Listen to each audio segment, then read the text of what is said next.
like many of the other girls.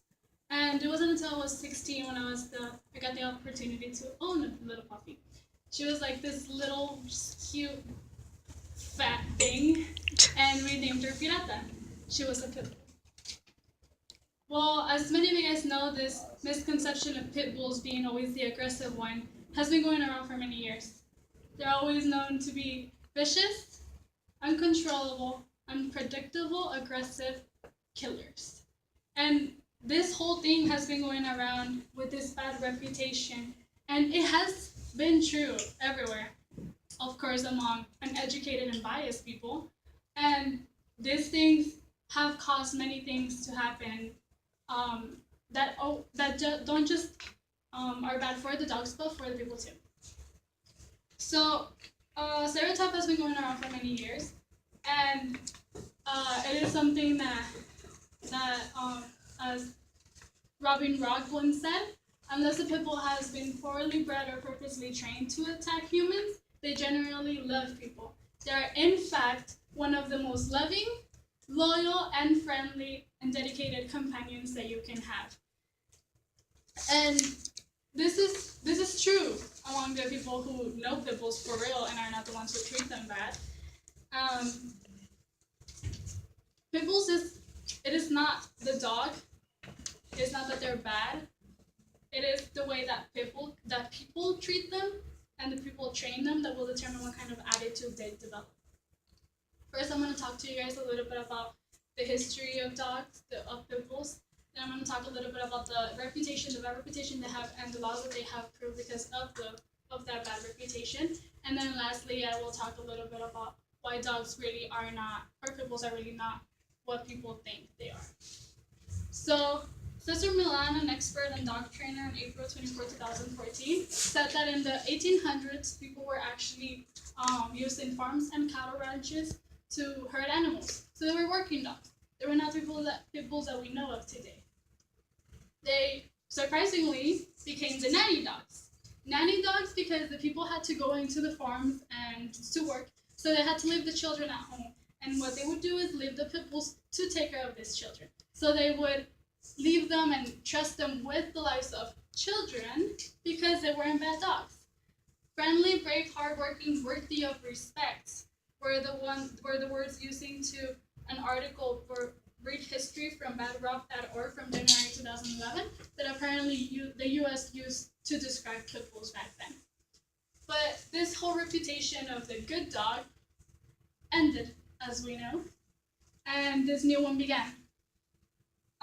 Linda Agin, a specialist in history, explains in her article of May 16, 2014, how eventually the pit bulls were used for bear baiting and bull baiting. So this is how the new reputation started going. And surprisingly, they eventually thought, oh, well, this is pretty unethical, to have dogs fighting other animals. So then they banned it, and they ended. It was illegal in the 19th century. And then what they found apparently was ethical was to have dogs killing other dogs. So that's how we led to dog fighting. And this is what we know of today. These dogs have been brutally beat up. They have to be isolated all the time. They're neglected. They're done all these horrible things that make them have to be aggressive, that make them be the dogs that we know of today. And because of this whole reputation, there was a popularity of the breed. And this led to an overpopulation, which is what we have today. And this overpopulation, if you add mistreatment to it and all the neglect, you have dog attacks. All the fights that we've known, always in news and of people talking about. And this leads to laws such as the breed-specific laws, or the BSL. And this, the American Society for the Prevention of Cruelty to Animals, in an article titled Breed-Specific Legislation, likes to call it breed discriminating laws instead of specific laws. These laws are supposed to be for banning pit bulls so that they are no longer attacking people. But what happens is that people who own pit bulls and love them and know they're not like that don't want to give them away, don't want to just sacrifice them just because. So what they do is that they end up hiding them. They end up hiding these dogs so that people don't take them away from them. And then what happens is that they don't get the training, they don't get all the the movement, the being free and being able to socialize with people and dogs, which then again becomes mystery. And it keeps on going. And it's pretty ironic how these laws are supposed to be to ban pit bulls and get rid of all the bites, and eventually they're actually just increasing these bites. There's no proof of the breed-specific laws being true or good. They actually just keep on increasing everything, which is where it's not supposed to be happening. So there's many studies that have been shown throughout the world that pit bulls are not the number one killers. So as you can see here in these two different studies, the article by Rachel Zimlich referencing the Coalition for Living Safely with Dogs in Colorado Veterinary and Medical Association in 2009 said that Labrador retrievers were actually the number one. Shocking. And then another study of data dog bites collected by 9 News based on 6,540 dog bites between 2012 and 2011, another Labrador for number one. And I'm not saying that Labradors are mean or anything. I'm just saying pit bulls are not the number one. It's not that misconception that many people have. And of course, Chihuahuas have to be there. They're just evil. So these are the dogs that people don't really think of when referring to aggressive dogs. They always just think of pit bulls.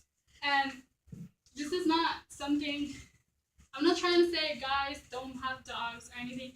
I'm just letting you guys know. I want you guys to think about pit bulls are not what people think.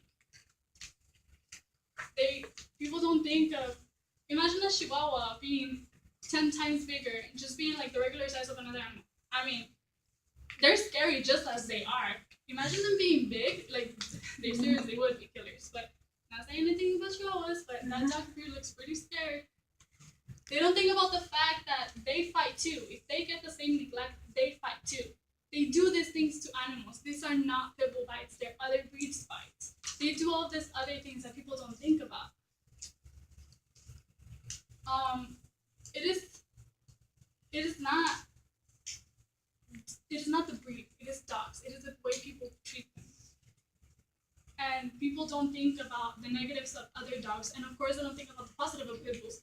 People who, when being rescued, do these amazing things. They are loving creatures. They save people.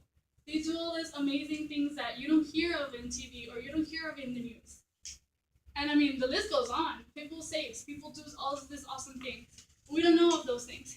People who have been trained to do amazing things that you don't see in other dogs. Being police dogs, being rescue dogs, being all these service dogs that people don't think of.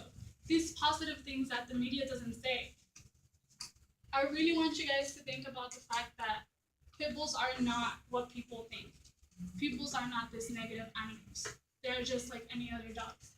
This is Pirata, the dog that I had. My family took her away when she was like a year old, just because people think they're aggressive. Just because of that misconception. She did all these amazing things. She was good with people. She was good with other animals. And she would do all these awesome things. I'm sorry if my voice is cracking.